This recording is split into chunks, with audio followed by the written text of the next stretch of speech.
Hello everyone, my name is Clantis and welcome to my YouTube channel. So without further ado, let's get into this video because I am at work. So the South African Police Service, the SAPS, the body that swore to protect and serve you and I, has issued a letter of suspension. Actually, it's a notice of suspension. Basically, they are telling these thugs to make representation as to why they should not be suspended. Where are we? Animal Farm? Because the last time I checked, these thugs, they committed a Schedule 1 offense of the Criminal Procedure Act 51 of 1977. Now, once again, I hate making this example, but the Thabo Bester accused, some of them are accused of Schedule 1 offenses, and yet they are sitting at waiting cells because they had been arrested, they've met with the magistrate, and the magistrate denied them bail. So what is special about the VIP protection thugs? It does not make sense to me as to why we should be tolerating something like this, where they are given an opportunity to make representations as to why they should not be suspended for their misconduct, because this is not a misconduct. This is a norm. This is something that they've always done. I shared with you guys about my own experiences with the blue lights. These guys do this all the time. And there's something that the spokesperson of the SAPS, Miss Atlanta Mate, said. As a matter of fact, she made about 3 insinuations about the victims of this crime. And I was thinking to myself, where have I heard this one before? Let me remind you. So apparently there is an internal investigation in the matter, and apparently the iPad, the one that is toothless, opened a case at the Sandton police station on 3 counts of assault with intent to cause grievous bodily harm, pointing of a firearm, as well as malicious damage to property.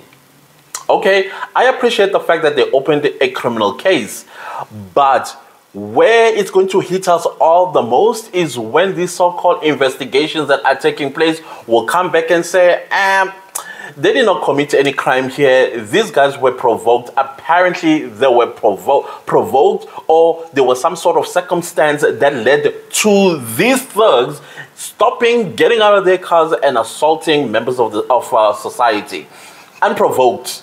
Mind you, unprovoked. And I will tell you how these guys operate. So let's say you are driving on the freeway, whether you're on the N1 or you're on the N3 or any national road, even streets or avenues inside the suburb. The moment they come across your vehicle, they will blast you out. They will blast it. They would rather you squeeze yourself in somebody else's yard and destroy their garden while they are able to pass through. They will not give you any opportunity whatsoever to gather yourself together and find a spot where you can give them an opportunity to pass. On the freeway, they think they are gods, these people. They will drive you off the freeway. And how many people that have been driven off the freeway, some survived, some probably did not, and then it was rendered as an accident. An accident that was caused by probably the victim was drunk. All these cases are unreported. Some of us, at that time when I went through this experience, there were phone cameras, but people, because this happened on a very busy freeway, this is the N3, so there was no way that anybody would stop and take a video. And so that I can also tell my side of the story. This is not about me. But anyways, what I'm trying to say is, let me read you the statement by the police spokesperson. She says, and I'll be reading. Where did she say? She says, the SAPS are disappointed in the manner in which our members conducted themselves. And as a result, we have moved with speed to address this unacceptable behavior and conduct by our members. As management, we do not condone such behavior regardless of the circumstances. This is where I was like, what circumstance are you talking about? Are you now saying that these victims brought this upon themselves? But let's continue.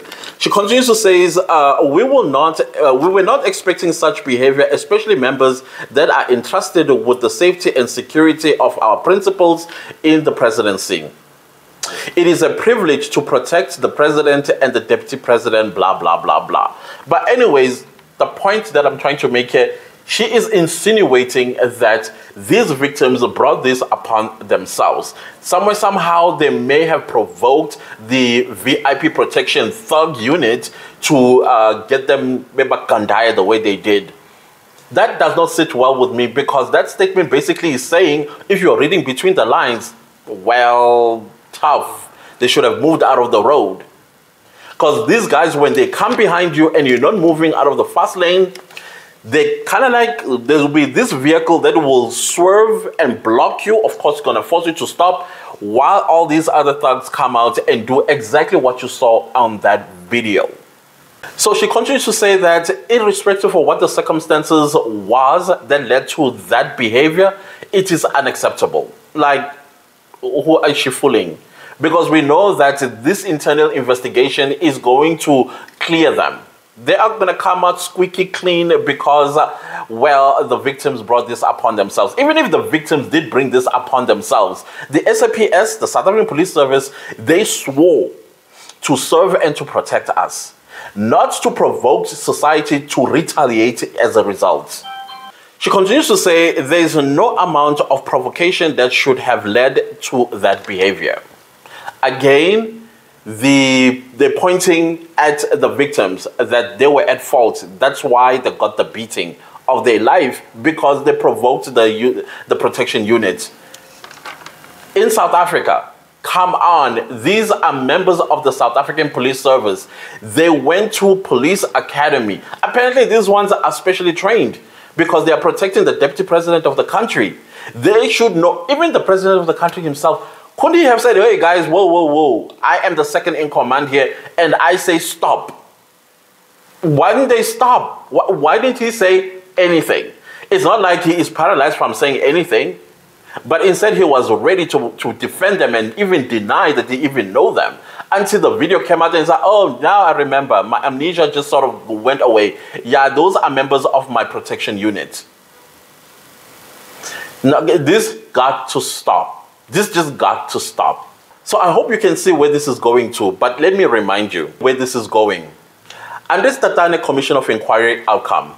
Oh, let's leave that one. Marikana Commission of Inquiry outcome. There's another one that reminds me. Oh, the Tongat Mall collapse, Commission of Inquiry outcome. What happened to all of those? People were cleared. Nobody was held accountable. Nobody was arrested. Nobody is in jail today because lives were lost. Now, do you think that this VIP protection unit, the Thurg unit, is going to find themselves in jail? No. So at the end of the day, we can huff and puff all we want. This house is not falling down. These men will be back at work and they will continue to harass the public as they always done. And I hope that there are people that are going to come out and tell their own stories and experiences with the blue lights. Because the blue lights is not only with the president and the presidency, but as well as MEC. Can you imagine an MEC's bodyguards? They can push you off the road with no consequences. They disrespect people, taxpayers, on a daily basis, these people.